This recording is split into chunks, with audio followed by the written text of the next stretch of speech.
It's another Tales of the Valiant class video, and this time we're talking about clerics. Clerics are those who have been blessed divinely from some celestial source that the cleric worships. I feel a lot of people's knee-jerk reaction when they think of clerics is to just think of a priest, and I think that if anything, it should be viewed in a lens of battle priest, but even that, I think the word priest just has too much of a specific religious connotation, and it's more that you worship some divine figure and they have blessed you. You do not need to have some sort of rank within a religious order to receive this blessing. You get a d8 for your hit dice, you add your con mod. For armor, you get light, medium, and shields. For weapons, you gain simple weapons, but we'll see more on that expansion later. Tools, none, saves, wisdom, and charisma. And your skills are choosing two from the list of those listed: history, insight, medicine, persuasion, and religion. And here is your listed starting equipment. Note that they give you a shield right off the bat, too, for that little bit of AC bump. And the top bit is just spells, which carries over onto the next page. Here's basic spellcasting information for pretty much all spellcasters, including access to ritual spells, but we're going to look at the first class feature here, which is Manifestation of Faith. Manifestation of Faith presents you with a choice right off the bat. You can choose one of two ways for your faith to manifest. It can manifest might or manifest miracles.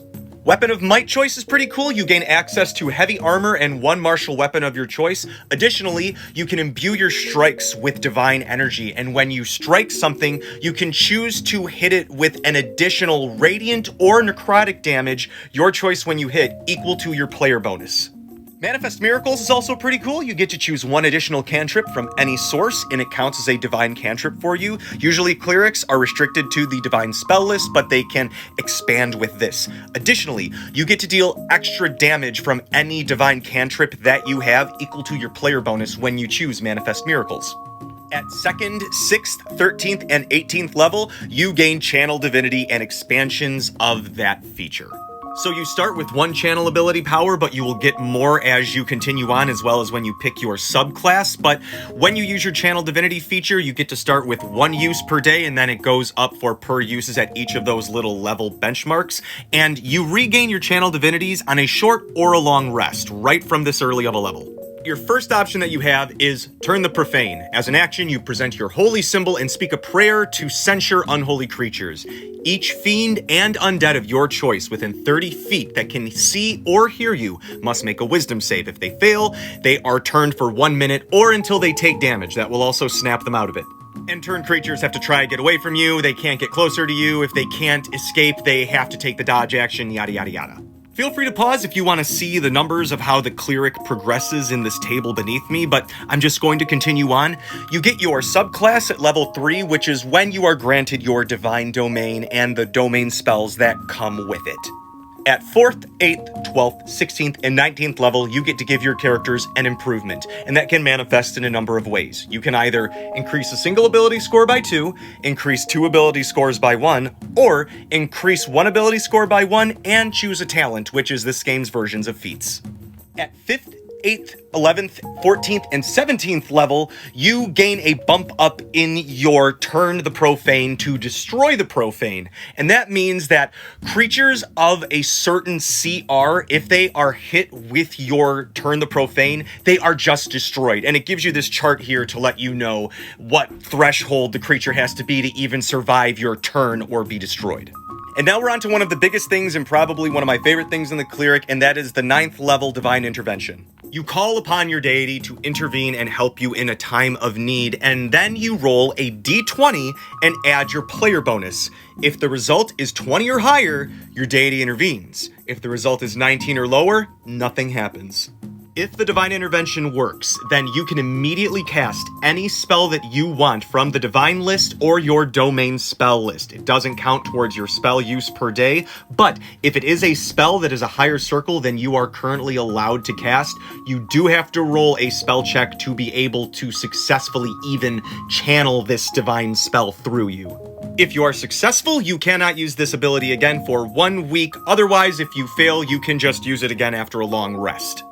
And I like this for a lot of reasons, not just the higher probability that the clerics will have a divine intervention happen at the table if they utilize this, but it kind of has the rule of cool baked into the class feature where it's not just going, DM, could I please do X, Y, or Z to try and get my god to give me a higher level spell. It's like, no, it's right there, do it. And it's within like reachable numbers for you to be able to do. And you could bring an entire party laid low back up with like a clutch mass cure wounds after you've used up all your spells. Or maybe it's a higher spell level than you can even cast and you just need it to, you know, turn the tides of battle. I just think that it offers a lot of really interesting and cool story moments to happen at the table simply by what's offered right there in the book. At 10th level, you get your heroic boon, and you get to choose from Gift of Consecration or Gift of Wrath. If you choose Gift of Consecration, you are now immune to disease, poison damage, and the poisoned condition. And if you die, your body is instantly preserved as if by the Gentle Repose spell for up to 1 year and a day. With Gift of Wrath, you first choose either Radiant or Necrotic damage, and you gain resistance to that energy type. In addition, when you cast a spell that deals damage of any type, so that could be Radiant, Necrotic, Fire, Cold, Lightning, you name it, you can choose for it to deal Radiant or Necrotic damage instead, and you get to choose each time you cast the spell. It's not like only Radiant or Necrotic every time, choose once. And the 20th level epic boon for sticking with the Cleric all the way through is called Divine Herald. When you use your Divine Intervention, it automatically succeeds and your deity will intervene. Now, you no longer have to wait a full week to use this again, you only have to wait a long rest to use this again. And while this may feel game-breaking, by 20th level, this should just be something that the Game Master is ready to just roll with. Now on to the subclasses, and this is the first class that offers us 3 different subclass options to look at. We have the Life Domain, we have the Light Domain, and we have the War Domain. Also, check out the Deep Magic books that Kobold Press made while they were designing Tales of the Valiant. All of the subclasses that are offered in Deep Magic were designed to be used with the Tales of the Valiant system, and there's a lot available in here. Like all ToV subclasses, you get a feature at 3rd, 7th, 11th, and 15th level. And Life Clerics gain a new use of their Channel Divinity at 3rd level, and it is called Preserve Life. As an action, you present your holy symbol and evoke healing energy that can restore a number of hit points equal to 5 times your Cleric level. You can choose any creatures within 30 feet of you and divide those hit points amongst them. This feature can restore a creature to no more than half of its maximum hit points, and it has no effect on undead or constructs. You also gain Disciple of Life at 3rd level. When you use a divine spell of 1st circle or higher to restore hit points, the creature regains additional hit points equal to 2 plus the spell's circle. Here is the Life Domain spell list. Feel free to pause and read if you want, but as you may be able to guess, a lot of it is centered around healing and protection. So Blessed Healer is kind of like Disciple of Life, but for you. Whenever you use a spell to restore hit points that is of 1st circle or higher, not only does the person who is being healed receive extra hit points, some of it is bumped back onto you equal to 2 plus the spell's circle. At 11th level, you get Greater Preservation. The Preserve Life effect of your Channel Divinity feature can now affect any creature within 60 feet of you. In addition, when you use Preserve Life, one creature of your choice can receive one of the following benefits: cure all diseases affecting them, end one of the following conditions: blinded, deafened, paralyzed, or poisoned, or neutralize all poisons affecting the target. Before we continue, I would love to appreciate Bearded Dwarf Lady. We love her very much. At 15th level, it caps off with Perfect Healing. Anytime you use a divine spell to restore hit points of 1st circle or higher, it automatically restores the maximum number of possible hit points that that spell could give. For example, if you use a Cure Wound spell, which would be 1d8 plus 3, it just gets 11 hit points, the maximum possibly with the roll. Life Clerics are so good in this game. Next up is the Light Cleric. You can see their progression up there for 3rd through 15th level, and they gain a new Channel Divinity feature called Searing Radiance. Get ready for this. You present your holy symbol, and every magical light source that you have created that is on the same plane of existence as you emits a searing radiance that all enemies within this light have to roll a con save against. You roll a number of d8 equal to 2 times your PB, and creatures take full damage on a failed save or half damage on a successful save. Aberrations and undead have disadvantage on this roll. Now pair that with the other 3rd level feature, which is Imbue Light. You learn Light and Dancing Lights if you don't already know them. Additionally, Dancing Lights no longer costs concentration, and it lasts for the entirety of the spell. So you gain light spells and also ways to turn those light spells into proximity mines, just right at 3rd level. And here's their spell list progression table through the domain. As you can see, it is a lot of fire or light effect spells, things that would create light. And more boomies. At 3rd level, you also get Overwhelming Flash. When a creature within 10 feet of you makes an attack, not even necessarily against you, you can use your reaction to let out a brilliant flash of divine light. The creature suffers a penalty to their attack roll equal to your wisdom modifier, which could maybe make it lose. If the attack still hits, the attacking creature is blinded from attacking through the bright light until the end of its turn. You can use this a number of times equal to your player bonus, and you regain all expended uses when you finish a long rest. At 7th level, you get Radiant Spellcasting. Your divine cantrips that deal damage deal an additional 1d8 radiant damage, and while you have light or continual flames cast on a weapon that you are holding, the first time that weapon deals damage, it deals additional damage equal to your wisdom modifier. At 11th level, you get Lux Malediction. Your Searing Radiance and Channel Divinity now makes all sources of light that you've made magical sunlight for 1 minute. In addition, when you use your Overwhelming Flash on a creature, they are cursed by your luminance in one of the following ways. They can't regain hit points until the end of their next turn, they take radiant damage equal to your cleric level, they suffer a -10 penalty to wisdom perception checks, or they can't benefit from being invisible for 1 minute. Remove curse can end this effect. A creature can only be under the effect of one curse at a time, and if they start and end their turn in magical darkness, the effect also ends. And your 15th level capstone ability is Luminous Shroud. While you are within an area of bright light, the radiance fills you with devout surety.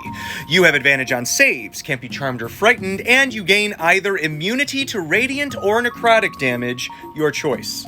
And last but certainly not least is the War Domain Gods of Battle and Victory and the Thrill of Competition. You can see their progression table here, and you gain a new Channel Divinity option called Mark of Triumph. As a bonus action, you present your holy symbol and mark one creature within 60 feet of you that you can see. Until the start of your next turn, all creatures who attack the marked creature have advantage on the first attack roll made against it. 3rd level also gives you Disciple of War. Victory brings you closer to the divine and inspires you to press beyond your normal limits. Once per turn, when you successfully hit a creature as an attack roll as part of the attack action, you can choose to make an additional weapon attack as part of that same action. You can use this feature a number of times per day, equal to your PB, and you regain all expended uses after you finish a short or long rest. At 3rd level, you also gain an expanded talent list, so when you can choose talents, you can also pull from the magic or martial lists.